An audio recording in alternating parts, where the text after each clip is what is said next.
I'm now joined by racecourse reporter Bruce Jackson to look ahead to this weekend's big handicap, which of course is the Cambridgeshire at Newmarket. So Bruce, let's look at the horses at the top of the market. I've got Mukkadram in there. Yeah, it's been shortening up sort of into single figures, which is, I think, for a Cambridgeshire is just a ridiculous price. It should be 16 to 1 the field if bookmakers had any balls. But yeah, no, he's got a little bit of group form in the book, hasn't he? He's a 3-year-old, and they win in their time, sort of 3-year-olds. They haven't got a bad record on the race, but equally not a great record. Haven't won the race for 5 or 6 years now, since Pipe Dreamer landed a gamble.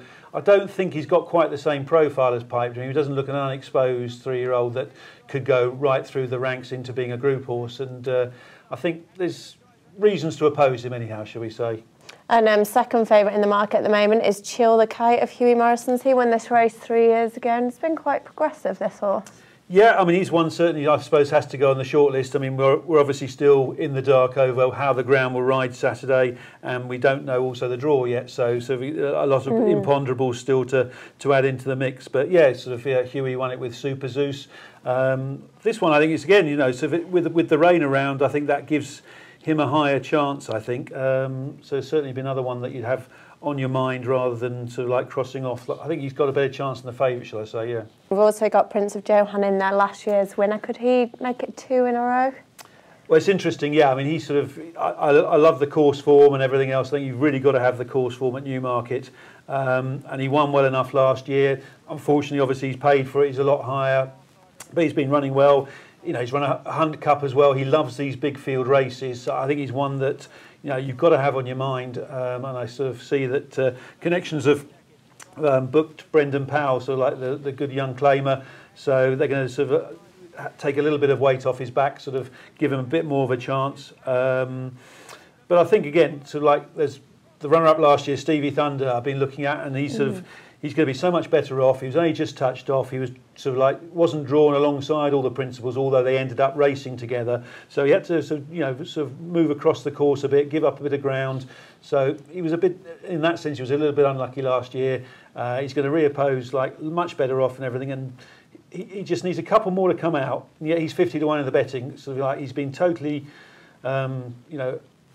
left alone by everyone. And Ian Williams, I like him in these big handicaps. He sort of does lay them out, and so like this will be going fresh into the race, be an interesting contender. And a quick word on a couple of the others in there. We've got Kingsbury. You quite like him as well. Yeah, an interesting one of Peter Chappell's home. A great piece in the paper about Peter and his troubles and everything. But he's had a great season. And this one, well, he obviously won the John Smith Cup, went up £10. We haven't seen him since. Now, does that mean that Peter thinks, you know, he's still got something to play with? I'm not going to sort of ruin his handicap mark. So he put him away since the John Smiths. I thought he won that really well, and he marked him down as being a, you know, obvious one for the Cambridgeshire if that was going to be his next target. I want him on my side in any big handicap, certainly. I think he's a progressive horse. And what about Bronze Angel? Yeah, well, I put him up for the Britannia at Ascot, and he didn't let down. Just wasn't with the pace in the race. I think if he'd been with the far side pace during the race, he might nearly have won it. So again, yeah, another one that's been put away since then. Has had sort of like missed out in some other big handicaps, not quite getting in there. That might be his fate again. He needs another 3 or 4 to come out to make sure he gets into the race. But if he gets into the race, again, he's another one, big field, big pace, exactly what he wants. He'll be finishing off. And again, he's younger than a lot of them, and sort of he's got more progress there, I think. And sort of Marcus Tregoning's sort of dab hand at the sort of big handicaps. He definitely deserves to win one. I'll keep on backing him, definitely. He'll be in my portfolio of... I'll probably end up having 3 or 4 bets in the race, but he'll be one that will, if he makes it, will definitely have my money on him. So your main pick is Stevie Thunder. Will you be backing him on the nose or each way?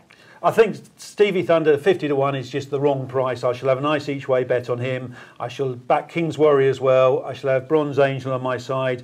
And one other I'll throw into the mix just because of pure form is Rewarded of James Tollers. Finished in front of the favourite in the Tercentenary.